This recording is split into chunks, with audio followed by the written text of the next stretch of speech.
উপর দিয়ে এভাবে একটু তেল ছড়িয়ে দিচ্ছি। আর দেখুন কত সুন্দর ফুলেছে। লুচির কালারটা দেখুন কতটা সুন্দর এসেছে আর কত সুন্দর ফুলেছে। নমস্কার বন্ধুরা, পিউ রান্নাঘরে আপনাদের সকলকে স্বাগত জানাই। আজকে আমি একটা নতুন রেসিপি নিয়ে এসেছি, একদম ইউনিক, যেটা কিন্তু আপনারা যে কেউ দেখলেই খেতে ইচ্ছা করবে। এই যে আমার হাতে দেখছেন, এগুলো পাকা আম। তো এই পাকা আম দিয়ে আজকে আমি আমের লুচি তৈরি করে দেখাবো, যেটা বানানো খুব সহজ, যে কেউ তৈরি করে নিতে পারবেন। তাহলে চলুন আজকের রেসিপিটা শুরু করি। আজকের পাকা আমের লুচি করার জন্য আমি 4টে এরকম সাইজের পাকা আম নিয়েছি। আর আমগুলোকে প্রথমে খুব ভালো করে জলে ধুয়ে নিয়েছি। এবারে কেটে আম থেকে কাঁধটা বের করে নেব। আমি এইভাবে করেই আমের কাঁধটা বের করে নেব। আপনারা কিন্তু আপনাদের সুবিধা মতন করে নেবেন।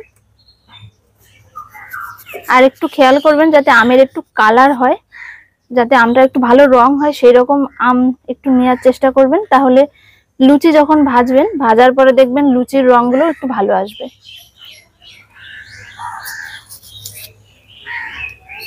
সব আমগুলো আমি কেটে নিয়েছি।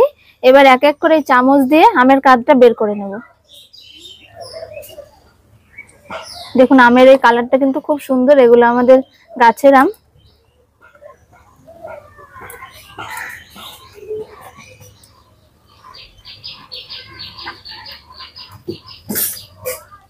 আমের কাঁধটা সবটা বের করে নিয়েছি। এবার একটা মিক্সি জারে দিয়ে দিচ্ছি। একদম খুব ভালো করে ব্লেন্ড করে নিতে হবে।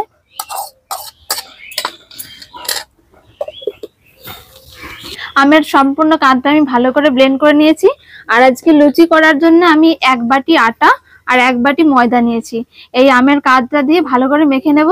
তো আপনারা যদি শুধু ময়দা দিয়ে করতে চান, শুধু ময়দা দিতে পারেন, বা শুধু আটারও করতে পারেন।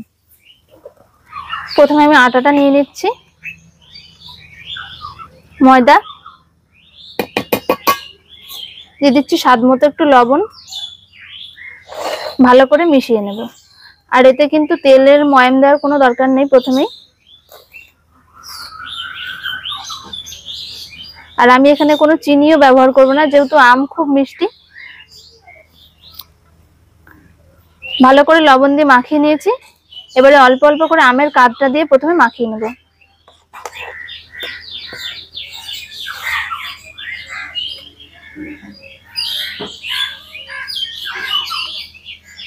বন্ধুরা অনেক রকম ভাবেই তো লুচি করে খেয়েছেন, তবে একবার এইভাবে আমের লুচি করে খেয়ে দেখবেন, কোনো রকম তরকারি খাওয়ার প্রয়োজন পড়বে না।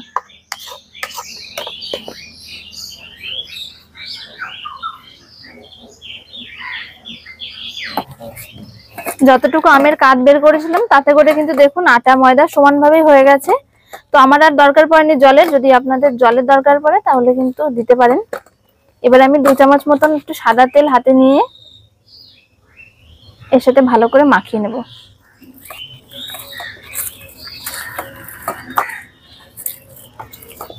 খুব বেশি ময়াম কিন্তু এতে দেওয়ার প্রয়োজন পড়বে না, কারণ আমেই এই লুচিটা কিন্তু খুব ভালোভাবে নরম হয়ে যাবে। এইভাবে একটু ভালো করে মেখে নিতে হবে 5 মিনিট মতো। 5 মিনিট মতো আমি এই ময়দাটা খুব ভালো করে মেখে নিয়েছি। আর দেখুন কতটা নরম হয়েছে। এবার লুচির আকারে লেচিগুলো কেটে নেব।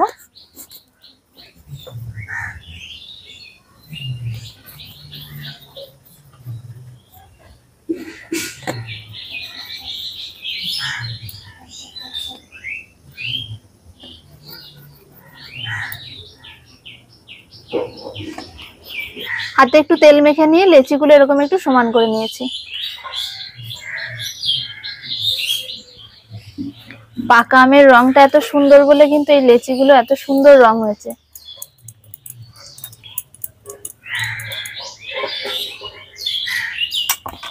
সব লেচিগুলো গোল করে নিয়েছি। এবার এক এক করে লুচিগুলো ভেজে নেব। লুচিগুলো ভাজার জন্য আমি কড়াই বসিয়ে দিয়েছি। এবার তেল গরম করে নেব। তার জন্য কড়াই দিয়ে দিচ্ছি সাদা তেল। তেলটাকে একটু মিডিয়াম করে গরম করে নেব। আমি একটা লুচি বেলে দেখাচ্ছি। আমি একটু ময়দা নিয়েছি, তাতে একটু ময়দা মাখিয়ে নিয়েছি লেচিতে।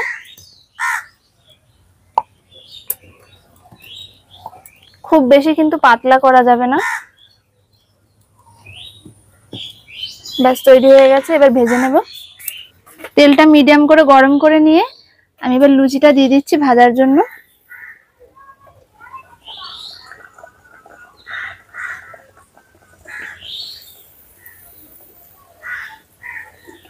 উপর দিয়ে এভাবে একটু তেল ছড়িয়ে দিচ্ছি।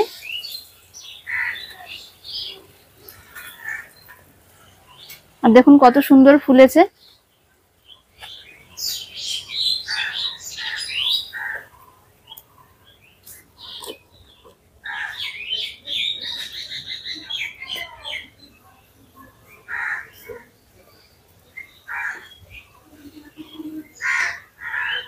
লুচির কালারটা দেখুন কতটা সুন্দর এসেছে আর কত সুন্দর ফুলেছে।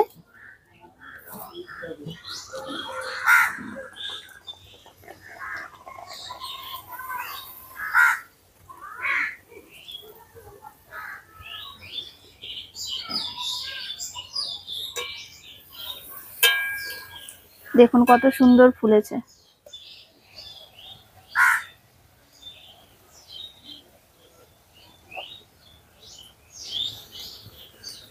দেখুন বন্ধুরা কত সুন্দর বলের মতন ফুলেছে লুচিটা।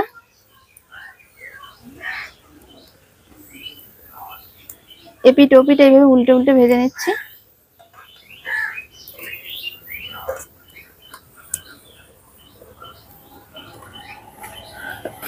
সব লুচিগুলো আমার ভাজা হয়ে গেছে। আর দেখুন আমের লুচির একটা বিশেষত্ব হলো এর কিন্তু এগুলো লুচি যেরকম ফুলকো হয় সেরকম কিন্তু ফুলে থাকবে না, তবে খুব সুন্দর কিন্তু নরম হয়েছে দেখুন। এই দেখুন, আর এই আমের থেকে একটা সুন্দর গন্ধ বেরোচ্ছে। লুচিগুলো কিন্তু খুবই নরম হবে, তবে ফুলে থাকবে না। যে কোনো রকম নিরামিষ তরকারি বা মিষ্টি দইয়ের সাথেও কিন্তু এই লুচিটা খেতে খুব ভালো লাগবে। বন্ধুরা আপনারা দেখলেন আজকে আমের লুচিগুলো আমি কি করে বানালাম। বানানো খুবই সহজ, ঝটপট তৈরি হয়ে যায়। আর এরকম লুচি বানিয়ে কিন্তু ঠাকুরকেও ভোগে দিতে পারেন, খুবই ভালো লাগবে।